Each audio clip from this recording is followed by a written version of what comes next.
नमस्कार दोस्तों, उषा की आवाज चैनल में आप सभी का स्वागत है। हमारी आज की कहानी है विश्वास। प्रिया अब 16 साल की हो गई थी।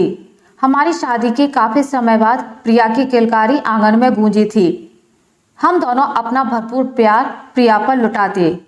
मैं उससे अपनी आंखों से थोड़ी देर के लिए भी ओझल नहीं होने देती। उसके स्कूल आने जाने, सहेलियों के घर जाने का और खेलने का समय निश्चित था। उसके एक एक मिनट का हिसाब मैं रखती। हालांकि यह मेरा प्यार था, लेकिन प्रिया इससे परेशान सी हो जाती थी। स्कूल से आने में थोड़ी देर हुई नहीं कि मैं स्कूल में फोन कर देती या फिर उसकी सहेलियों के यहाँ फोन घनघना देती थी। मेरे इस तरह के व्यवहार से प्रिया की सहेलियां उसे अभी भी छोटी बच्ची कहकर चिढ़ाती थी। एक दिन प्रिया स्कूल से देर से लौटी। इस कारण मैं काफी परेशान थी। मैंने उसे छोटे बच्चे की तरह सीने से लगा लिया और फिर काफी देर तक रोती रही। प्रिया, तू मेरी इकलौती संतान है। तेरे बिना मैं जी नहीं सकूंगी। यदि कभी तुझे कुछ हो गया तो मैं तो मर ही जाऊंगी। मैं भावनाओं में बहते हुए अपनी रो में कहती चली गई। प्रिया ने मेरी बात को सुना अनसुना करके हंसते हुए कहा, मम्मी, जब मेरी शादी हो जाएगी तब क्या करोगी? और देखना मम्मी, मैं भी 7 समंदर पार का दूल्हा पसंद करूंगी। प्रिया की नासमझी भरी इस बात पर मुझे भी हंसी आ गई। बनावटी गुस्सा दिखाते हुए मैंने कहा, बड़ी आई शादी वाली, तब की तब देखी जाएगी, पर अभी तो समय से घर आया कर। अगले दिन प्रिया ने घर आकर कहा, मम्मी, हमारे स्कूल की सभी लड़कियां पिकनिक के लिए जा रही हैं।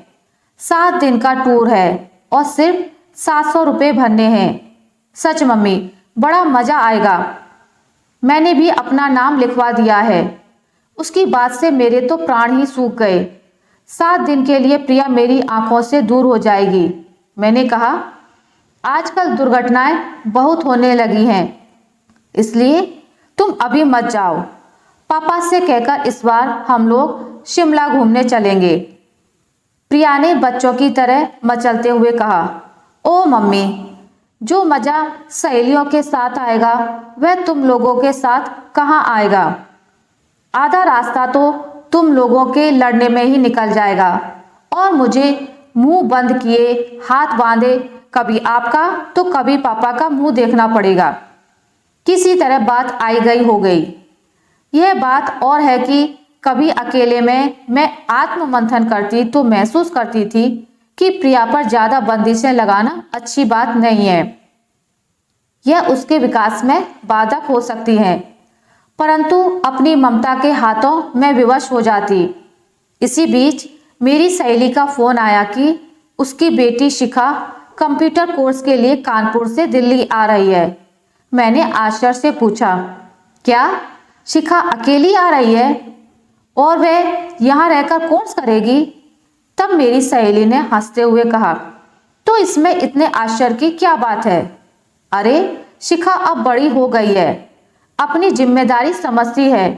अकेली रहकर कोर्स करने के साथ साथ वह आत्मनिर्भर भी तो बनेगी।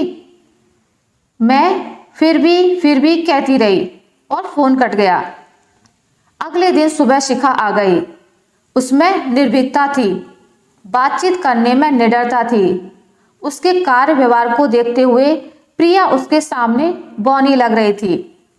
शाम को जब सब खाना खाने बैठे तब शिखा हंसते हुए बता रही थी, अंकल, मैं जब कानपुर से दिल्ली के लिए रवाना हुई तब मेरी आरक्षित सीट पर एक लड़का बैठ गया।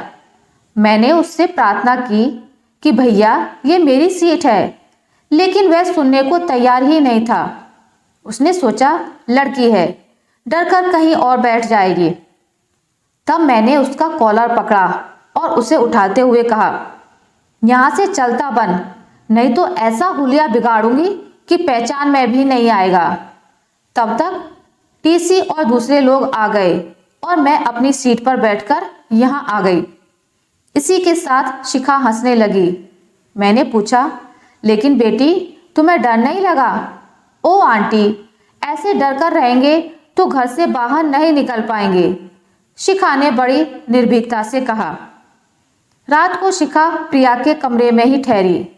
उसने प्रिया को अपनी निडरता के कई किस्से सुनाए, जिन्हें सुनकर प्रिया को भी मजा आया और साथ ही वह मानसिक तौर पर मजबूत भी होने लगी। जो डर मैंने उसके दिलो दिमाग में बिठा दिया था, उससे प्रिया धीरे धीरे मुक्त हो रही थी। अगले दिन शिखा के साथ प्रिया भी इंटरव्यू के लिए गई। 3-4 दिन यूं ही गुजर गए। इस बीच शिखा की मम्मी का कोई फोन नहीं आया।